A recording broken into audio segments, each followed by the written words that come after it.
जिले की हर खबर सबसे पहले आप तक पहुंचाने का वादा, बस यही है एक इरादा। आज ही लगाए अपना पद्मेश डिजिटल सेटअप बॉक्स। नमस्कार, आप देख रहे हैं पद्मेश 24/7 कृष्णा संडे के साथ। बुलेटिन की शुरुआत करते हैं हेडलाइन से।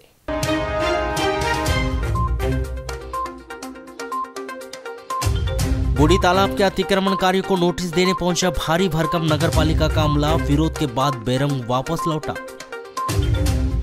वारासिवनी में आवारा मवेशी की वजह से हुई सड़क दुर्घटना में मोटरसाइकिल सवार की हुई मौत।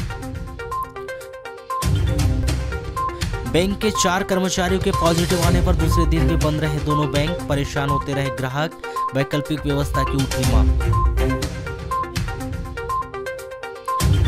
नाबालिग से अपहरण और दुष्कर्म के मामले में जिला सिवनी निवासी आरोपी को आजीवन कारावास की सजा।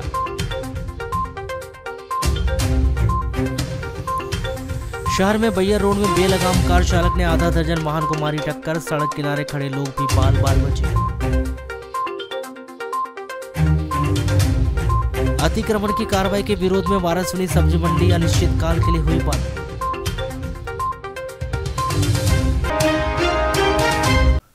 बीते 2-3 वर्षों के दौरान बालाघाट जिले के भीतर दहेज प्रताड़ना के मामले अचानक बढ़ गए हैं। इसी कड़ी में दहेज प्रताड़ना के मामले में बैयर न्यायालय ने 4 आरोपियों को 3-3 वर्ष का कारावास की सजा सुनाई। न्यायिक दंडाधिकारी प्रथम श्रेणी मधुसूदन जंगेल बैयर की अदालत ने दहेज के लिए प्रताड़ित करने के आरोप में 4 आरोपी साधु दास उम्र 34 वर्ष, लीमाबाई उम्र 60 वर्ष, मधुदास उम्र 37 वर्ष, बैकुलबाई उम्र 35 वर्ष, सभी निवासी ग्राम पंडाटोला, मंडई थाना बिरसा को धारा 498A 34 भारतीय दंड विधान में 3-3 वर्ष का सश्रम कारावास एवं 500-500 रुपये अर्थदंड, धारा 3 एवं 4 दहेज प्रतिषेध अधिनियम में 1-1 वर्ष का सश्रम कारावास एवं 500-500 रुपये अर्थदंड से दंडित किया है। सहायक जिला लोक अभियोजन अधिकारी मीडिया प्रभारी विमल सिंह ने घटना के संबंध में जानकारी देते हुए बताया कि फरियादी का विवाह आरोपी साधु दास से 29 मई 2014 को जाति रीति रिवाज से हुआ था। उनके दाम्पत्य से एक बच्ची का जन्म हुआ। विवाह के 4 माह बाद से ही आरोपीगण फरियादी को मानसिक रूप से परेशान करने लगे थे, जिसकी रिपोर्ट फरियादी ने थाना बिरसा में जाकर लिखाया था, जिस पर आरोपी के विरुद्ध अपराध पंजीबद्ध कर विवेचना में लिया गया। विवेचना के उपरांत अभियोग पत्र माननीय न्यायालय में पेश किया गया। विचारण उपरांत माननीय न्यायालय ने आरोपीगण को दोषी पाते हुए उपरोक्त दंड से दंडित किया है। इस मामले में अभियोजन की ओर से सहायक जिला लोक अभियोजन अधिकारी पंजाब सिंह ने पैरवी की थी। लैंगिक अपराधों से बालकों का संरक्षण अधिनियम के विशेष न्यायाधीश आनंद गौतम की बैयर की विद्वान अदालत ने एक नाबालिग लड़की का अपहरण कर उसके साथ बलात्कार करने के आरोप में आरोपी नितेश मस्कोले 34 वर्ष ग्राम चिंबर्री थाना कानीवाड़ा जिला सिवनी निवासी को आजीवन कारावास से दंडित किया है। विद्वान अदालत ने इस आरोपी को आजीवन कारावास के अलावा 7-7 वर्ष के कठोर कारावास और 150 रुपये अर्थदंड से दंडित किया है। अभियोजन के अनुसार परसवाड़ा थाना क्षेत्र के अंतर्गत ग्राम सुखड़ी में 25 अप्रैल 2016 को एक नाबालिग लड़की बिना बताए घर से चली गई थी। इस संबंध में परिजनों के द्वारा परसवाड़ा पुलिस थाने में रिपोर्ट दर्ज कराई गई थी, जहां पर अज्ञात आरोपी के खिलाफ धारा 363 भारतीय दंड विधान के तहत अपराध दर्ज किया गया था। 27 जून 2016 को लड़की के दस्तयाब किए जाने के बाद इस लड़की ने बताया था कि नीतीश मशकोले के द्वारा उसे बहला फुसला कर ग्राम कोचेवाई और मुंबई ले जाया गया, जहां उसके साथ जबरन लैंगिक संबंध स्थापित किए गए थे। जिसके बाद नीतीश मस्कोले के विरुद्ध धारा 366 का 376(2) भारतीय दंड विधान की धारा 5/6 लैंगिक अपराधों से बालकों का संरक्षण अधिनियम के तहत अपराध दर्ज किया गया था। इस अपराध में नीतीश मस्कोले को गिरफ्तार किया गया था। विद्वान अदालत में अभियोग पत्र पेश किया गया था। यह मामला बैयर के लैंगिक अपराधों से बालकों का संरक्षण के अधिनियम के विशेष न्यायाधीश आनंद गौतम की विद्वान अदालत में चला, जहां अभियोजन पक्ष आरोपी नितेश मस्कोले के विरुद्ध आरोपित अपराध सिद्ध करने में सफल रहा। कोरोना संक्रमण की वजह से मंगलवार को शहर के भीतर स्थित भारतीय स्टेट बैंक के मुख्य ब्रांच और गोंदिया रोड स्थित सेंट्रल बैंक के कर्मचारियों के पॉजिटिव आने की वजह से मंगलवार से बंद कर दी गई थी। बावजूद इसके कि गोंदिया रोड पर स्थित आजाद चौक पर सहकारिता बैंक की ब्रांच में किसानों की भीड़ कोरोना के हिसाब से बेहद ही लापरवाही पूर्वक दिखाई दे रही है। बैंक के बाहर लगभग 1 सैकड़ा से अधिक किसानों की भीड़, उस पर कोरोना गाइडलाइन का पालन नहीं होना, सोशल डिस्टेंसिंग तो दूर की बात, मुंह पर मास्क नहीं होना, कहीं ना कहीं कोरोना की दृष्टि से बेहद ही लापरवाही पूर्ण दिखाई दे रहा है। किसान अपनी परेशानी अलग बता रहे हैं। उनका मानना है कि भुगतान से लेकर हर तरह की परेशानी इस बैंक में हो रही है। कोरोना और सोशल डिस्टेंसिंग तो काफी दूर की बात है। बैंक पहुंचे किसान सरकार की व्यवस्था, धान खरीदी से लेकर भुगतान तक की व्यवस्था को आड़े हाथों ले रहे हैं। समस्या यही है जी, यहाँ पे क्या है, दो सोसाइटी का है, डेट दिन तारीख रखी गई है। किसी के बुधवार दिन है 2 सोसाइटियों का, किसी का शुक्रवार मंगल इस टाइप का है। तो हम लोग क्या टाइम पे 10 बजे आ जाते हैं, उस बावजूद भी यहाँ पे 11 साढ़े 11 बजे हमको डाल देते हैं वो लोग, और उसके बाद करीब 3 बजे पेमेंट चालू करते हैं। समय पेमेंट नहीं हो पाता, रात के 8-9 बज जाते हैं। कभी कभी ऐसा होता है कि नहीं आज नहीं, आप कल आना, पैसे नहीं है खत्म, पैसे खत्म, इस टाइप की बातें चलती है। यहाँ पे परेशान होते हैं किसान। कोरोना के हिसाब से तो हमको तो लॉकडाउन जैसे लग नहीं रहा है यहाँ तो, क्योंकि ऐसा चल ही नहीं रहा। शहर में पूरी गाड़ियां सभी लोग है ना खुले में चल रहे हैं अभी तो। और क्योंकि एक के ऊपर चढ़े हुए भी, यहाँ उतना शासन में भी ये नहीं है, मतलब दबदबा ही नहीं है, देख रेख नहीं ढंग से कर्मचारियों की होनी चाहिए ना। तो हम तो लॉकडाउन फिर खत्म ही कर देना चाहिए। पैसे मिल रहा है लेकिन किसान को परेशानी बहुत हो रही है कि यानी भीड़ बहुत ज्यादा है, इसलिए किसान को क्या है बहुत परेशानी हो रही। फिलहाल में कोई भरने में रिजेक्ट होता है, कुछ मिलता है, तो ऐसे समय को देखते हुए इनको फिर बाद में ये नहीं मिलता फिलहाल। ये तो अलग अलग बता रहे, बुलाया जा रहा है करके, लेकिन मेरे को तो सभी लोग यहाँ पर दिखाई देते हैं, हर क्षेत्र के, हर सोसाइटी के। तो इसलिए मैं चाहता हूँ कि यानी किसान को जो है सुरक्षित पैसा दिया जाए व्यवस्था अनुसार बढ़िया, और यहाँ पर बैठने के लिए व्यवस्था होना चाहिए। अगर ये कोरोना मानते हैं, इस बात का लेते हैं, तो ये थोड़ा दूरी बना के और अपनी व्यवस्था बना के रखना चाहिए उसके लिए। हाँ नहीं, दूरी नहीं दिख रही, सब गदपद भीड़ है। अरे समस्या है कि सरकार बोल रही कि कोरोना कोरोना है, तो किसान दिन रात मेहनत करता है खेतों में, है ना, वहां भी सुखी नहीं है, और धान देने के बाद पैसे लेने आ रहे, है ना, पैसे लेने आ रहे हैं, वहां भी सुखी नहीं है। ये क्या है भीड़ भड़का? किसानों के लिए कोई व्यवस्था है? व्यवस्था ऐसा बैठने के लिए अलग अलग व्यवस्था होना था, हाँ, ये पीने के लिए पानी की व्यवस्था होना था, रखने के लिए गाड़ी घोड़ा की व्यवस्था, स्टैंड होना था। ये क्या है, रोड पे रखो तो रोड वाले एक्सीडेंट करके जाएंगे तो किसान पे ये गारपीट पड़ेगी। हाँ, दुकान में रखते तो दुकान वाले साइकिल पंचर करते। ये क्या व्यवस्था है किसानों के लिए? हाँ, ये सारी व्यवस्था होनी थी ना। आजाद चौक स्थित मुख्य शाखा के प्रबंधक चर्चा के दौरान बताते हैं कि उनके द्वारा किसानों को लगातार समझाई दी जा चुकी है। पैसा तो उनके खाते में आ चुका है, वह थोड़ी थोड़ी संख्या में रोजाना बैंक आए और पैसा निकाल ले, लेकिन किसान है कि सुनने को तैयार नहीं। वर्तमान दिनों में समर्थन मूल्य का पैसा, पीएम सम्मान निधि का पैसा किसानों के खाते में आया हुआ है। एक ही बैंक पर बहुत अधिक लोड है, इसलिए भुगतान के लिए अलग अलग दिन तय कर दिए गए हैं। यही नहीं, इस बैंक का एक कर्मचारी इन दिनों आइसोलेशन में है। इसके बाद भी भीड़ सच में बहुत अधिक डरा रही है। मेरी शाखा की भी एक कर्मचारी आइसोलेशन में है, और यहाँ पे जो है वो धान उपार्जन समर्थन मूल्य अंतर्गत धान उपार्जन का भुगतान हो रहा है, रबी ऋण वितरण का भुगतान हो रहा है, और प्रधानमंत्री सम्मान निधि का भी भुगतान हो रहा है। अब किसानों को समझाने के बाद भी जो हमारे हितग्राही हैं वो मान नहीं रहे हैं। बार बार उनसे निवेदन कर रहे हैं कि आप अगर 4 दिन बाद भी पैसे निकाल लेंगे तो कोई तकलीफ नहीं जाएगी, लेकिन वो पैसा तुरंत निकालना चाहते हैं, एटीएम से पैसा निकालना नहीं चाहते। इसके बावजूद भी हमसे जो बन सक रहा है उन्हें सुविधा देने के लिए हम न्यायोचित तरीके से कार्रवाई कर रहे हैं। अत्यधिक भीड़ बढ़ी है, मैं भी समझ रहा हूँ, लेकिन उनसे निवेदन करने के अलावा हम कुछ नहीं कर सकते, क्योंकि उनका खाते में धान का पैसा आ गया है। वो अपना पैसा निकालने के लिए प्रतिदिन आ रहे हैं, और मास्क लगाने से भी उनके लिए भी निवेदन कर रहे हैं, लेकिन वो मान नहीं रहे हैं। मेरे द्वारा मुख्यालय को अवगत करा दिया गया है, और नियमानुसार प्रयास किया जा रहा है कि कोरोना गाइडलाइन के अंतर्गत काम हो और उन्हें भुगतान प्राप्त हो। इसी प्रकार वाराणसी नगर में स्थित जिला सहकारी केंद्रीय बैंक मर्यादित बालाघाट शाखा वाराणसी में सुबह से शाम तक किसानों की भीड़ लगी हुई, जहां पर किसी प्रकार के कोरोना का भय समझ में नहीं आ रहा है, जहां पर लोगों के द्वारा भीड़ लगाई जा रही है, परंतु बैंक प्रबंधन के द्वारा भी इस ओर सार्थक प्रयास नहीं किए जा रहे हैं, जिसके कारण सभी किसान मुंह पर बिना मास्क लगाए बात कर रहे हैं, बैठे हुए हैं और खड़े भी हैं, जिन्हें देखकर ऐसा लग रहा है कि इनके अंदर कोरोना के लिए किसी भी प्रकार की सजगता नहीं है।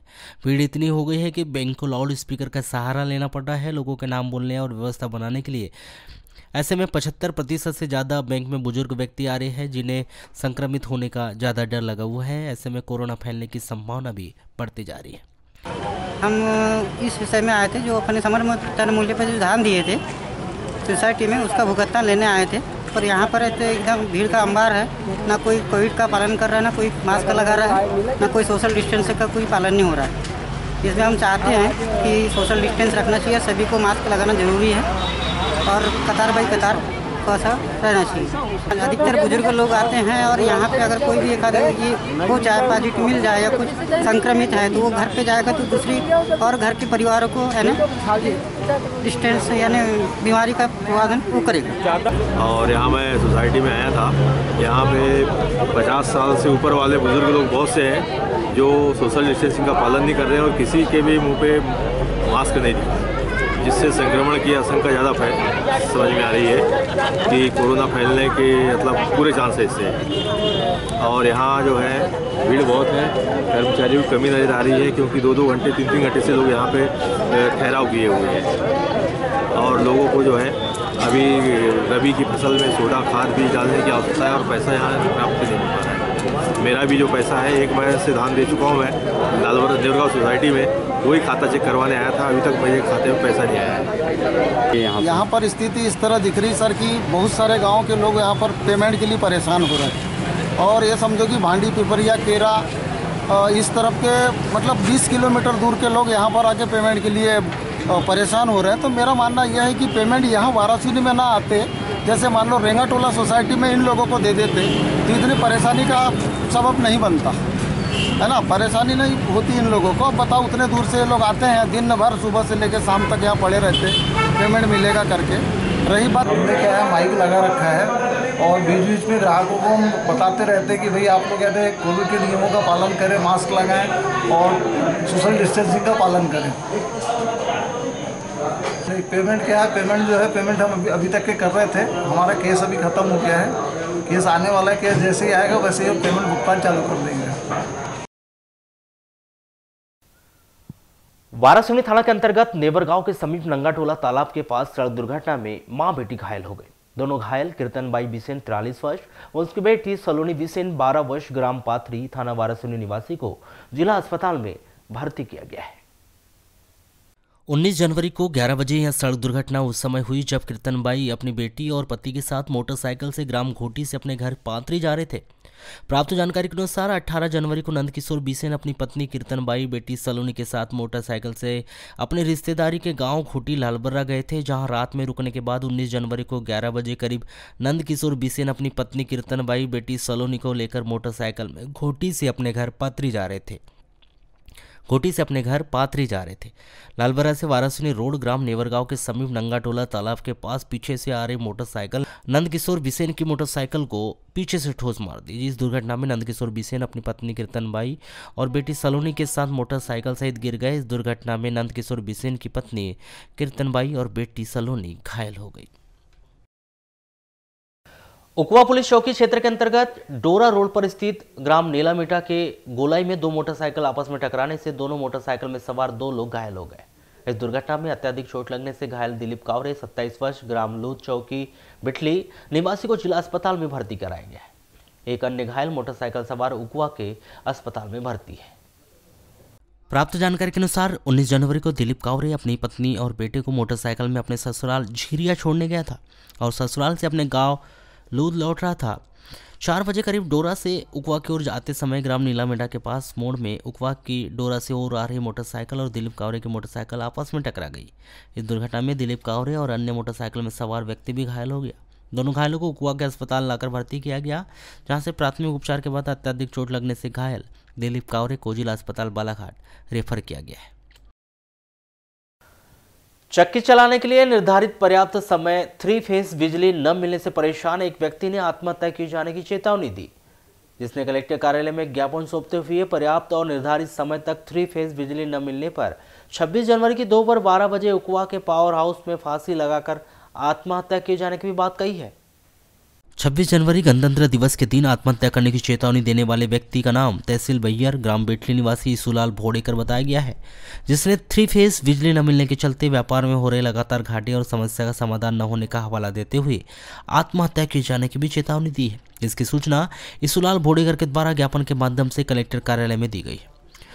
सर, मैं आटा चक्की धान मशीन का काम करता हूँ, जिसमें मेरे को 10-12 साल हो गया।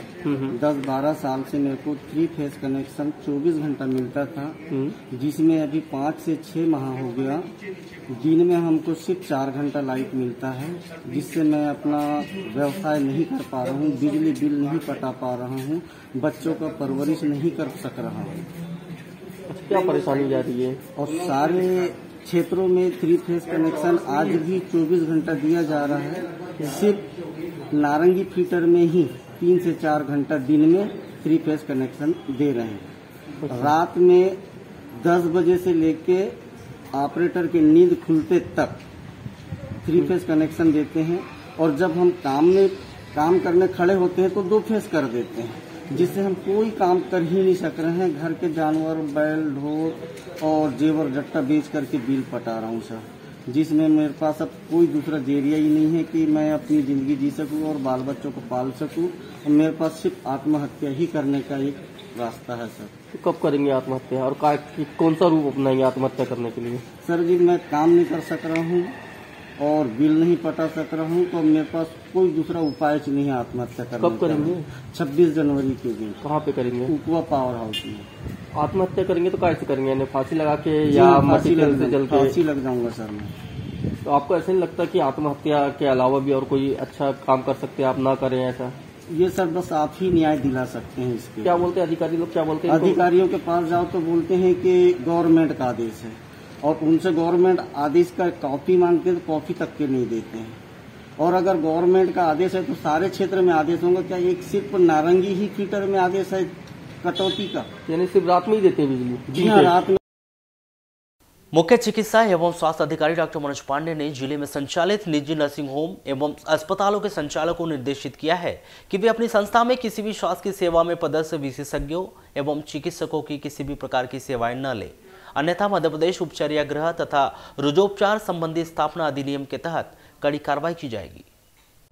मध्य प्रदेश उपचर्या गृह तथा रुजोपचार संबंधी स्थापना अधिनियम के अनुसार उपचर्या गृह रखने वाला कीपर एवं उसका स्वामी किसी सरकारी सेवक को उसके द्वारा राज्य सरकार से इस निमित्त प्राप्त की गई स्पष्ट अनुमति के बिना उपचर्या गृह में किसी भी कार्य जिसमें परामर्श भी सम्मिलित है के लिए नहीं रखेगा या लगाएगा।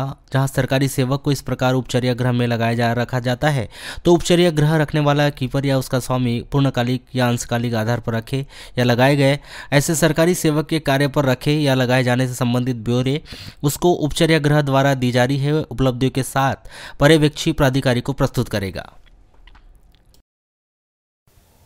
बैयर रोड उदघाटी से मयूरबिंद के बीच 2 मोटरसाइकिल में सवार 4 लुटेरों ने किस्त फाइनेंस कंपनी के लोन की वसूली करने वाले कर्मचारी को रोका और मारपीट कर नकदी 3500 रुपए, मोबाइल और मोटरसाइकिल छीनकर फरार हो गए।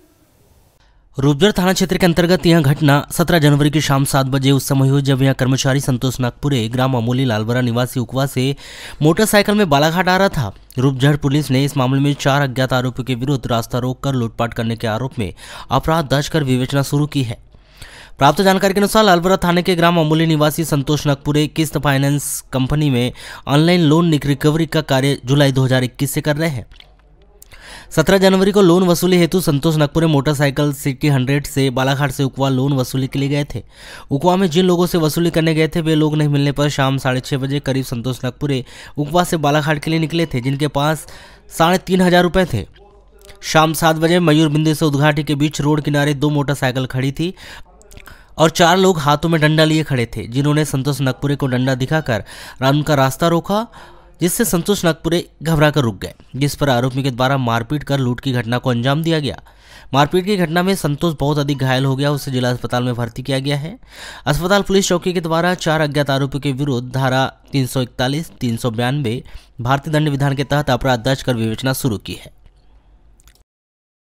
जिले में कोरोना के केस लगातार सामने आते जा रहे हैं। नगर मुख्यालय में भी रोजाना की कोरोना के मरीज मिल रहे हैं। मंगलवार को जांच के लिए भेजे गए सैंपलों की जो रिपोर्ट आई है उसमें बालाघाट नगर मुख्यालय के 11 मरीज कोरोना पॉजिटिव पाए गए।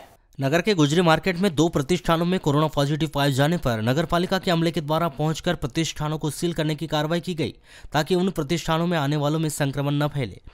वहीं यह भी जानकारी सामने आ रही है कि नगर पालिका के अमले के द्वारा पहुंचकर जहां कोरोना पॉजिटिव मरीज पाए जाते हैं उनके प्रतिष्ठानों व घरों में कोविड-19 की जानकारी चस्पा की जाती है तथा प्रतिष्ठानों को भी सील करने की कार्रवाई की जाती है।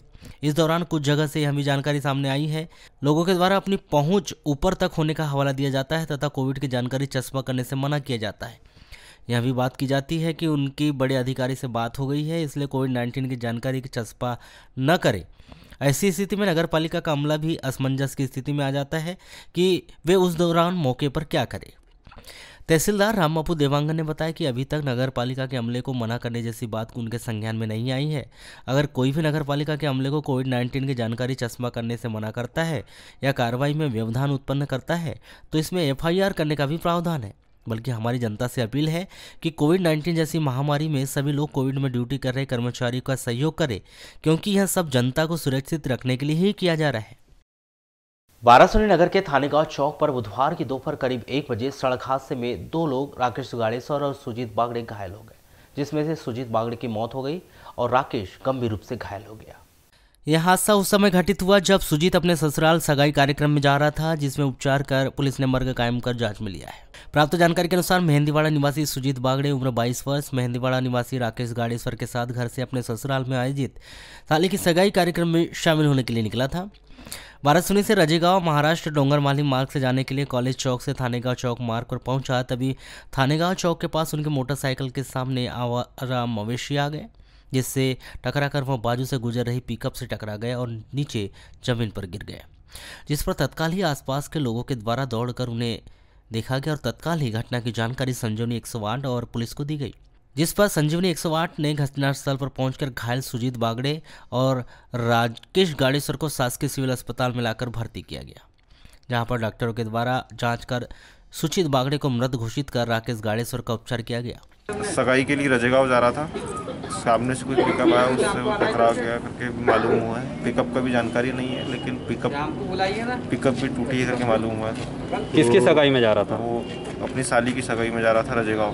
कितने लोग थे गाड़ी में? वो 2 लोग थे। 2 लोग थे? 2-3 लोग थे, भी मुझे भी जानकारी नहीं है। मैं तो भाई की मौत हो गई? हाँ, भाई की मौत हो गई करके पे रहने के बाद में और जोर से आवाज़ आई है, जिसमें कि सामने आके देखा तो एक लड़का वहाँ पे गिरा हुआ था, गाड़ी भी गिरी हुई थी उसकी। अच्छा। हमने गए, उसको उठाया, पानी वानी पिला रहे थे, लेकिन हालत उसकी गंभीर बहुत ज़्यादा हो गई थी उस समय। फिर उसको घटनास्थल से उठा के हॉस्पिटल ले गए। उस समय तक घटनास्थल में कोई मरा नहीं था? नहीं, उस समय हल्की हल्की उसमें जान थी। चोट लगी थी क्या उसको? कहाँ से टकराया था? सर से खून निकल रहा था। कहाँ से टकराया था ऐसा कुछ? गाय सामने, जो आदमी सामने जो देखे उन्हें बताया कि बोले सामने से जा रहा था तो गाय आई सामने उसके। अच्छा। उससे टकराने के बाद में फिर वो जो है पिकअप से टकराया। नगर में बेलगाम हो चुकी यातायात व्यवस्था के चलते आए दिन सड़क हादसे हो रहे हैं, जिसका एक नज़ारा बुधवार को बालाघाट बैयर मार्ग में देखने को मिला, जहां बुधवार की दोपहर करीब 2 बजे जामा मस्जिद चौक से अंजुमन शादी हॉल के बीच उस वक्त हंगामा मच गया जब शराब के नशे में धूत एक हुंडई कार चालक ने बैयर चौकी से बेलगाम वाहन लहराते हुए तेज रफ्तार से आया, जिसने सड़क किनारे खड़े 3 से 4 वाहनों को क्षतिग्रस्त कर दिया। इस हादसे में 1 नहीं 2 नहीं बल्कि 1 दर्जन से अधिक लोगों की जान बाल बाल बच गई। उधर भारी हंगामे के बीच मौके पर पहुंची पुलिस ने बेलगाम कार को जब्त कर वाहन चालक को पकड़कर थाने ले आई है, जहां हादसे में क्षतिग्रस्त हुए वाहनों के मालिकों ने आरोपी कार चालक से नुकसान की भरपाई किए जाने की भी मांग की, जहां आपसी रजामंदी से मामला शांत भी हो गया। बताया जा रहा है कि मलाजखंड मोहगांव के ग्राम पौनी वार्ड नंबर 6 निवासी 30 वर्षीय पारस कौशल अपनी फैमिली के साथ बीती रात आंवलाझरी आया हुआ था, जो अपने रिश्तेदारी भाई मलाजखंड निवासी 17 वर्षीय जय राठौर के साथ पेट्रोल भरवा कर कार सुधारने के लिए बालाघाट आ रहा था, जहां पारस वाहन को शराब के नशे में चला रहा था। घटना ऐसी हुई कि बहुत तेज एशियन गाड़ी एक परिवार के साथ बहुत नशे में थे, वो बहुत तेजी से मेरे ख्याल से 3 से 4 जगह उन्हें ठोकते हुए आके जैसे बहुत तेज 15-150 की स्पीड में आया और सीधा मार दिया गाड़ी में आके। यहाँ सामने गाड़ी बोलर मरारी मोहल्ले से मरारी गाड़ी में 2 जन थे, उसकी बीवी थी और वो था, और उनका उसको चोट नहीं लगी, वो बहुत ड्रिंक किया हुआ था और बहुत ज्यादा। उसको तो यहाँ स्थानीय लोग समझदार से कुछ हम लोग सब मिलके उसको बचाए, नहीं तो यहाँ लड़के लोग उसको गाड़ी बहुत तेज में आई, करीब 150 से 120 की स्पीड में थी और मरारी मोहल्ले से मारते हुए आया 3-4 जन को, जिसमें हमारे इंजीनियर तौसीफ जुबेन साहब भी बचे हैं रास्ते के अंदर में। और गाड़ी लाके ये हमारे असरार भाई की बोलोरो और राजा भाई के घर में ठोस मारे। इसमें दो व्यक्ति सवार थे और गाड़ी के अंदर में दारू की बोतल पैक वैग है और दारू के नशे में थे ये लोग, जिसके कारण ये दुर्घटना हुई है। कोतवाली थाना प्रभारी कमल सिंह गहलोत ने बताया कि मामले में अब तक किसी भी पक्ष के द्वारा एफआईआर दर्ज नहीं कराई गई है। पीड़ित पक्ष ने आरोपी कार चालक से हर्जाने की मांग की है, जहां कार चालक ने पीड़ितों को हर्जाना दिए जाने की सहमति दी है। प्रथम दृष्टया पुलिस को लग रहा है कि कार चालक नशे में था, इसलिए उसे अस्पताल ले जाकर उसका मेडिकल चेकअप कराया गया है, जिसकी रिपोर्ट आनी बाकी है। रिपोर्ट आने के बाद इस मामले में अग्रिम कार्रवाई की जाएगी।